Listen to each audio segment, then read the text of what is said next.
sea, oh the sea, oh yeah, between England and me. The scene, one of the novel's great set pieces. Barney Kiernan's public house. The cast, Bob Durn and a clutch of boozers. The leading man, the citizen, one-eyed Irish nationalist with his bloody mangy mongrel hound. God save Ireland, said the heroes. God save Ireland, said them all. Whether on the scaffold high or the battlefield we die, sure what matter, for Ireland dear we fall. Arr, and in the street outside, wondering if he should enter. Boom. What's that bloody Freemason doing out there? Prowling around up and down.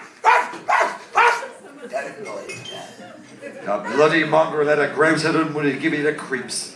Be a corporal work of mercy if someone would take the life of that bloody dog. I'm told for a fact that he had a good part in the breaches off a constabulary man in Santry that came round one time with a blue paper about a licence. How's Willie Murray these times, Alf? I don't know, says Alf. I saw him just now in Cable Street with Paddy Dignam. Only I was running after that. You what? Said Joe, throwing down the letters. With who? With Dignam, says Alf. Is it Paddy, says Joe. Yes, says Alf. Why? Don't you know he's dead, says Joe. Paddy Dignam's dead, said Alf. Aye, says Joe. Sure, I'm after seeing him about 5 minutes ago, says Alf. He's playing as a pike staff. Who's dead, said Bob Doran. You saw his ghost then, says Joe, between us and harm. What? Says Alf. Good Christ, only 5? What? And Willie Murray with him. And the two of them there near whatchamacallums. What? Dignam dead? What about Dignam, says Bob Doran. Who's talking dead, says Alf. He's no more dead than you are. Well, maybe so, says Joe. They took a liberty of burying him this morning anyhow. Paddy, says Alf. Aye, says Joe. He paid the debt of nature. God be merciful to him. Good Christ, says Alf. Begob, he might be what you call flabbergasted. There he is again. Who, says I. Blue. He's on his point duty up and down there for the last 10 minutes. And begob, I saw his fizzog do a peep and then slither off again. Come in, Blue. Yeah, we do. Come on in. Don't worry, he won't get you. So Bloom slopes in with a cod's eye on the dog, and they start talking about capital punishment. And of course Bloom comes out with the why and the wherefore and all the codology of the business, and the old dog's smelling them all the time.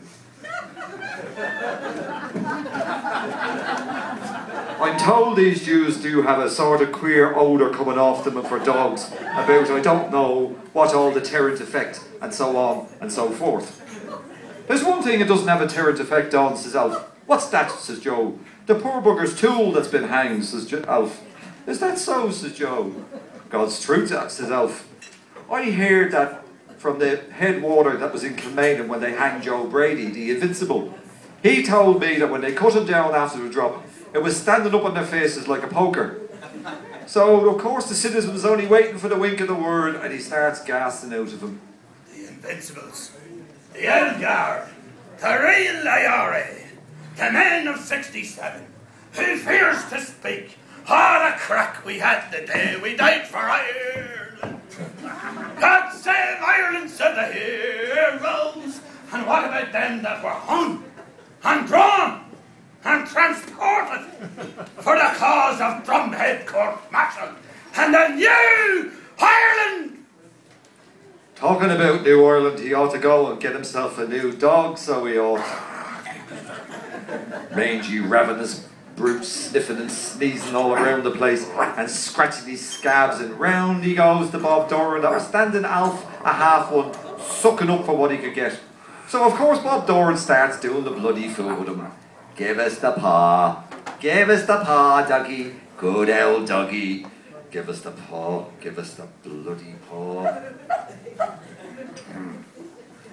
Be a bloody end of the paw, and Alf trying to keep him from tumbling off the bloody stool atop of the bloody old dog, and him talking all kinds of drivel about training by kindness and thoroughbred dog and intelligent dog. Give you the bloody pip. Then he starts scraping a few bits of old